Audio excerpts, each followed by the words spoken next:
कि election commission Bharat का election commission नहीं रहा है, बीजेपी का इलेक्शन कमीशन हो गया है। चुनाव आयोग की कोई क्रेडिबिलिटी बची ही नहीं। सीधी सी बात है, आप चुनाव बिहार में हारने के कगार पे हो तो हारो ना। आपने काम नहीं किया तो हारोगे, जनता क्यों वोट देगी। लेकिन इसका मतलब ये थोड़ी है कि आप सारे लोकतांत्रिक प्रक्रिया को, चुनावी प्रक्रिया को, संविधान को धज्जियां उड़ाकर वोट का मत छीनकर चुनाव को चोरी करोगे।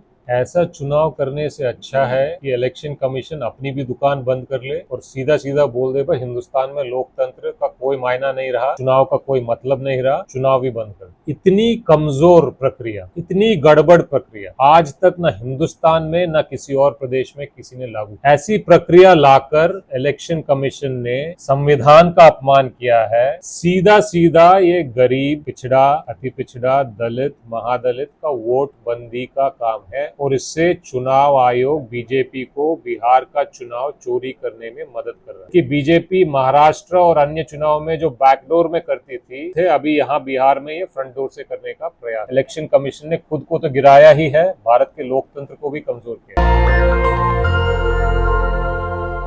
मेरे साथ कांग्रेस के बिहार के प्रभारी हैं कृष्णा लावरू जी, और वोटर लिस्ट को लेकर विवाद चल रहा है। कृष्णा जी ने एक बड़ा ट्वीट किया। इनका कहना है कि चुनाव आयोग अब जनता का आयोग नहीं रह गया, बीजेपी का आयोग रह गया है। सर, आप एक लोग कह रहे हैं कि ये चूंकि कॉन्स्टिट्यूशनल बॉडी है चुनाव आयोग, और आप उसको बीजेपी का पार्टनर बता रहे हैं। जी, हमें चुनाव आयोग पे उम्मीद थी। अभी जो उन्होंने ऑर्डर पास किया है जी, बिहार का स्पेशल इंटेंसिव रिवीजन, इस ऑर्डर के बाद मुझे नहीं लगता कि चुनाव आयोग हिंदुस्तान का चुनाव आयोग बच गया। इन्होंने एक दिन बोला कि अगले 30 दिन में हर बिहार के वोटर को दोबारा अपना नाम वोटर सूची में शामिल करना पड़ेगा। उन्होंने ऐसे प्रमाण पत्र उसमें जोड़े जो बिहार के लोगों को आसानी से नहीं मिलते। बिहार के लोग क्या, हिंदुस्तान के लोग। तो हमारा मानना है कि चुनाव आयोग को अगर ये प्रक्रिया ढंग से करनी थी, वोटर के हित में करनी थी, तो कम से कम 12 महीने का समय लगता और उसमें भी प्रमाण पत्र ऐसे होने चाहिए थे जो जनता के पास आसानी से मिल जाते। उदाहरण के लिए Aadhaar card, voter card, ration card.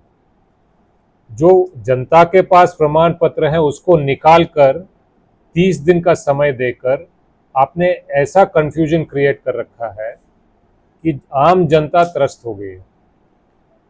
Order में उन्होंने कुछ प्रमाण पत्र लिखे हैं और आज जमीन पर बीएलओ पे इतना प्रेशर है कि आप किसी न किसी तरह लोगों को जोड़ो।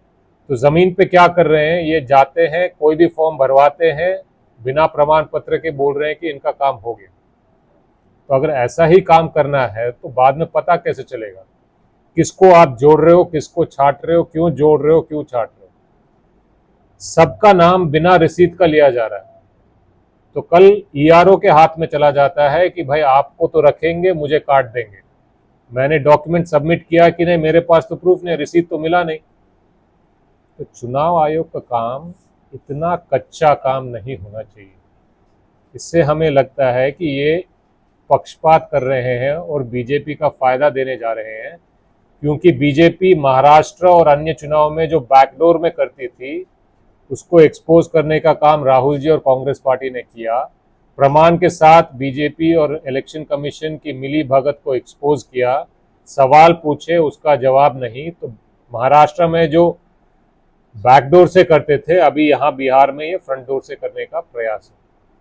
तो टाइमिंग कम है, ये आप लोगों को शक पैदा कर रहा है जिस आनंद फानंद में किया जा रहा है, या टाइमिंग के अलावा लग रहा है कि चुनाव इससे मतलब शंका क्या है, बीजेपी को फायदा होगा?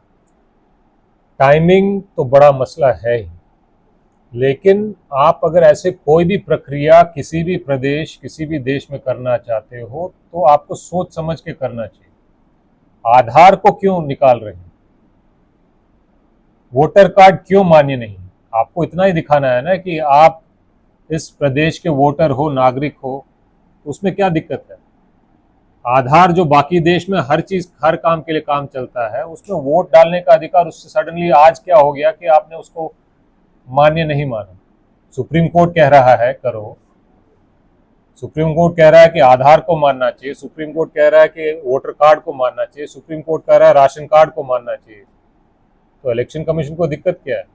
समय दो, सारे कार्ड को मानो और प्रक्रिया को ढंग से करो।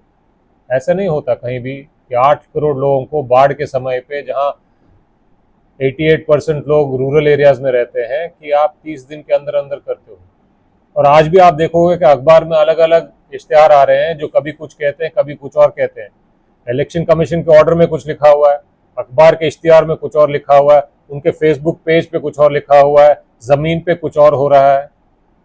तो चुनाव का काम है, लोकतंत्र गंभीर विषय है, इसको इतने हल्के में, मजाकी अंदाज में करके इलेक्शन कमीशन ने खुद को तो गिराया ही है, भारत के लोकतंत्र को भी कमजोर किया। ये एक सवाल उठ रहा है, जो बड़े जानकार लोग हैं वो कह रहे हैं कि कांग्रेस का ही आरोप था। राहुल जी ने दर्जनों अखबार में लेख लिखा कि महाराष्ट्र में 40 लाख वोटर बढ़े, हरियाणा में 30 लाख वोटर बढ़े, अब मध्य प्रदेश में आंकड़ा आ रहा है कि 60 लाख वोटर बढ़े।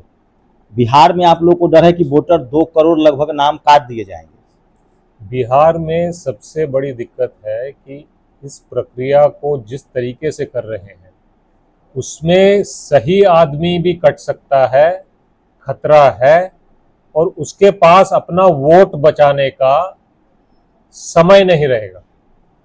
और ये निर्णय ईआरओ के हाथ में चला गया है। तो ईआरओ प्रशासन के दबाव में कोई भी फैसला ले सकता है, आपका वोट काट सकता है, मेरा वोट जोड़ सकता है, सवाल पूछने का समय नहीं। टाइमिंग बड़ा खेल लग रहा है आपको? जिस तरीके से हो रहा है वो भी बड़ा इश्यू है ना, क्योंकि अभी क्या हो रहा है, आप अगर बिहार में जाके पूछेंगे, इलेक्शन कमीशन दावा कर रहा है कि इतना प्रतिशत हो गया, इतना प्रतिशत हो गया। मैं खुले आम उनको चुनौती देता हूं कि उन्होंने जो ऑर्डर में प्रक्रिया लिखी है, जो प्रमाण पत्र लिखे हैं, उस प्रक्रिया और उस प्रमाण पत्र के आधार पर वो बताएं कि कितना % वाकई हुआ है। अगर हुआ है तो दिखाएं। अगर वो कह रहे हैं कि 50% हुआ तो बताएं हमें कि इन 50% लोगों ने हमारे प्रक्रिया, हमारे ऑर्डर के हिसाब से प्रमाण पत्र दिया है।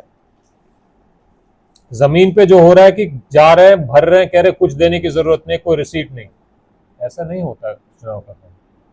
ओवरऑल सर मोटिव क्या लग रहा है? ज़्यादातर जो लोग कह रहे हैं कि खासकर इस पूरी प्रक्रिया में जो वीकर सेक्शन के लोग हैं, शेड्यूल कास्ट जो लोग हैं, माझी समाज के लोग हैं, पासवान समाज के लोग हैं, अति पिछड़ी जातियाँ हैं, जो पॉलिटिकल अलायंस की वजह से बीजेपी के भी वोटर हैं, उनके नाम ज़्यादा कट जाएंगे। तो आप लोग की ओवरऑल पॉलिटिकल चिंता है या बिहार के लोगों की चिंता है कि नहीं, उनका वोटर किसी के हो, नाम नहीं कटना चाहिए? भैया, सबसे पहले बात, आपको इलेक्शन कमीशन का काम है कि हर वोटर का वोटिंग का अधिकार बचाए। गरीब से गरीब आदमी कहीं का भी हो बिहार का, उसका वोट बचना चाहिए। इस प्रक्रिया से सबसे मुश्किल गरीब, वंचित, पिछड़ा, अति पिछड़ा, दलित, महादलित के लोगों के लिए होता है, युवाओं के लिए होता है। जहां पे इलेक्शन कमीशन को हर मत को बचाने की टेंशन होनी चाहिए, उन्होंने ऐसी प्रक्रिया इस समय में लाके खड़ी कर दी जिससे वोट कटने का बहुत बड़ा खतरा है। सबसे पहली चिंता ये है। दूसरी चिंता ये है कि जो प्रक्रिया जमीन पे आज चल रही है, जिसमें बिना प्रमाण पत्र के फॉर्म भराए जा रहे हैं और कोई रसीद नहीं दिया जा रहा है लोगों को, तो अगर मैंने डॉक्यूमेंट देने के बाद भी मेरा वोटर लिस्ट में नाम नहीं आता तो मैं जाके कैसे लड़ूंगा? आप मुझे तो बता नहीं रहे हो, रसीद नहीं दे रहे हो कि मैंने प्रमाण पत्र दिए। तो ईआरओ प्रशासन के दबाव में वोटर काट सकता है, जोड़ सकता है, तो इससे बीजेपी को फायदा पहुंचा सकता है। आज एक बीजेपी की जिला अध्यक्ष बीएलओ के साथ बैठी हुई थी, ये सोशल मीडिया पर वीडियो वायरल है, तेजस्वी यादव ने इसको ट्वीट भी किया है। ये तो शुरुआत है। तो हम जो कह रहे हैं कि इलेक्शन कमीशन भारत का इलेक्शन कमीशन नहीं रहा है, बीजेपी का इलेक्शन कमीशन हो गया है, वो दिल्ली से लेके बिहार के बूथों तक यही हाल है। तो ऐसे में चुनाव आयोग की कोई क्रेडिबिलिटी बची ही नहीं। सत्ता पक्ष के भी 2 पार्टनर्स, जेडीयू और टीडीपी, चंद्रबाबू नायडू और जेडीयू के नेता ने आरोप कहा है कि टाइमिंग जो है वो ठीक नहीं है और समय मिलना चाहिए था। तो क्या आपको लगता है कि चुनाव एक्सटेंड हो सकता है या चुनाव टालने की एक कोशिश भी हो सकती है, एक बड़ी पॉलिटिकल कॉन्स्पिरेसी हो कि चुनाव ही टाल दिया जाए बिहार में? ऐसा चुनाव करने से अच्छा है कि इलेक्शन कमीशन अपनी भी दुकान बंद कर ले और सीधा सीधा बोल दे भाई हिंदुस्तान में लोकतंत्र का कोई मायना नहीं रहा, चुनाव का कोई मतलब नहीं रहा, चुनाव ही बंद कर दे। ये मैं स्पष्ट कह रहा हूँ। इतनी कमजोर प्रक्रिया, इतनी गड़बड़ प्रक्रिया आज तक न हिंदुस्तान में न किसी और प्रदेश में किसी ने लागू की। ऐसी प्रक्रिया लाकर इलेक्शन कमीशन ने संविधान का अपमान किया है। गांधी जी, वल्लभ भाई पटेल, हर शहीद जिसने आज़ादी के लिए अपना खून बनाया है, अपना जान दिया है, बाबा भीमराव अंबेडकर जी, सबका अपमान किया। लेकिन पॉलिटिकल तो आप लोग को फायदा होता दिख रहा है। हम लोग गांव में जा रहे हैं, लोग नाराज हैं सरकार से। उनको लग रहा है कि वो चुनाव आयोग को नहीं जानते, उनको लगता है कि ये सरकार कर रही है। तो पॉलिटिकल तो फायदा, अगर चुनाव टल जाता है तो एक बड़ी लीड लेते हुए आप लोग दिख रहे हैं। चुनाव क्यों टलेगा? चुनाव को क्यों टलना चाहिए?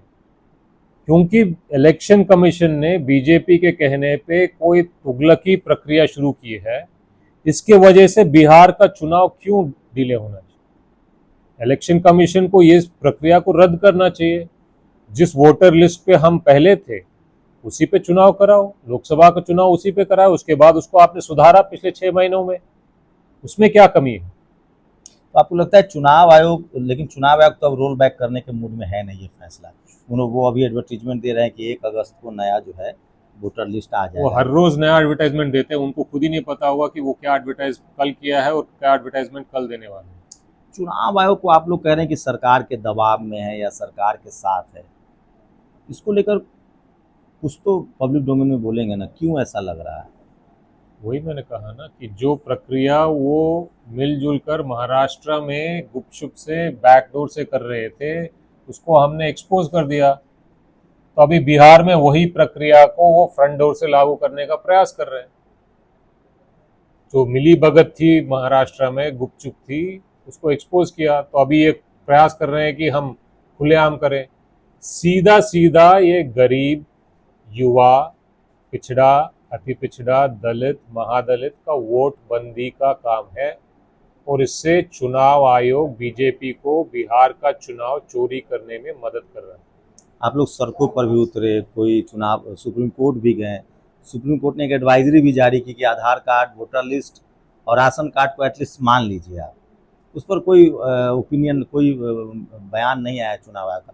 अब क्या इनिशिएटिव होगा? क्या जो परिस्थितियां बनेंगी आप लोग उसमें चुनाव लड़ेंगे, या कोई और विपक्ष अभी जिस तरह से चुनाव आयोग को मुद्दा बना रहा है, इस मुद्दा को आप पब्लिक डोमेन में भी ले जाएंगे, चुनावी मुद्दा भी होगा?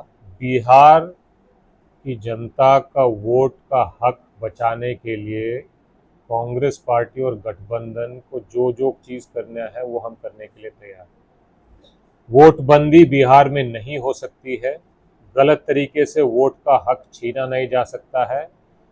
लोकतांत्रिक प्रक्रिया है, चुनाव को चोरी नहीं करने देंगे, नहीं होने देंगे। लेकिन पॉलिटिकल फायदा तो मिल रहा है आप लोगों को, क्या क्योंकि लोग कह रहे हैं कि ये सरकार कर रही है तो हम नाराज, लोगों में नाराजगी है, गुस्सा है। देखिए, लोकतंत्र कमजोर हो रहा है, चुनावी प्रक्रिया की धज्जियां उड़ाई जा रही हैं, संविधान की धज्जियां उड़ाई जा रही हैं। ऐसे में नुकसान हर भारतीय नागरिक को होगा, हर बिहार के नागरिक को होगा, आने वाले पीढ़ियों को होगा।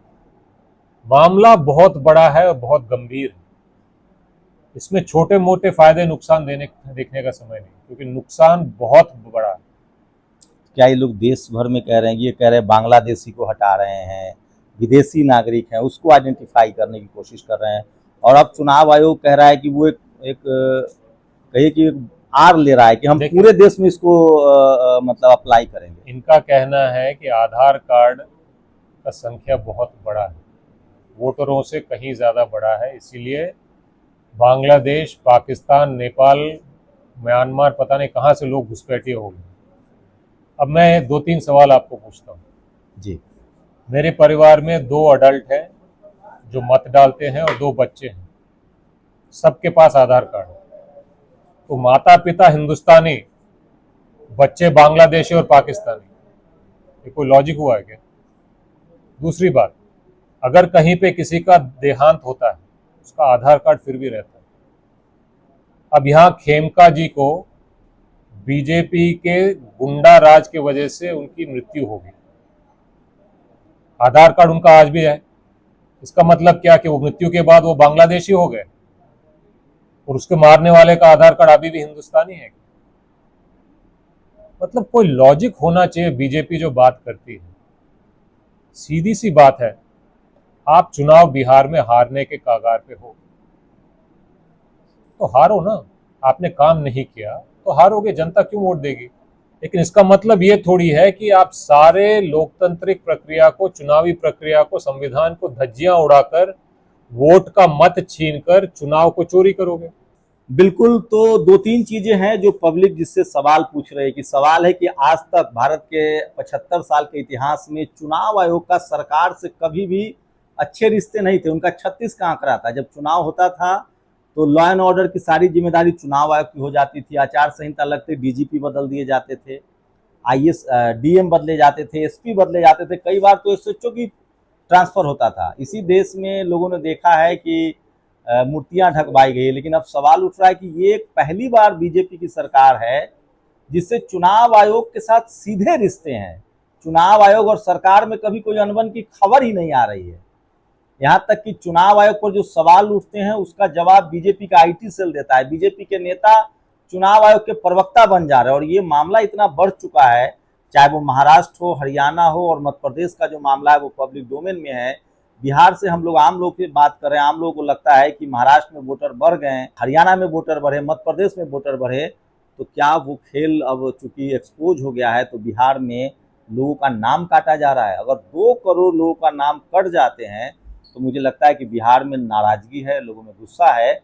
और चुनाव आयोग को क्या इसका नफा नुकसान होगा ये नहीं पता, लेकिन फिलहाल बीजेपी के खिलाफ लोगों में नाराजगी है। लोगों को लगता है कि ये सब सरकार के इशारे पर किया जा रहा है। आपकी क्या राय है? सोशल मीडिया आपको मौका देता है कि आप सिर्फ खबर देखें ही नहीं, अपनी राय भी हमें जरूर दें। शुक्रिया सर हमें समय देने के लिए। शंभू कुमार सिंह, नेशनल दस्तक, पटना। नेशनल दस्तक की आपसे गुजारिश है कि अगर इसको बचाना चाहते हैं तो नेशनल दस्तक को सब्सक्राइब करने के लिए रेड कलर के सब्सक्राइब बटन को दबाएं, फिर बेल आइकन की घंटी दबाएं। नेशनल दस्तक को बचाने के लिए बहुत जरूरी है कि हर खबर को शेयर करें, लाइक करें, कमेंट जरूर करें।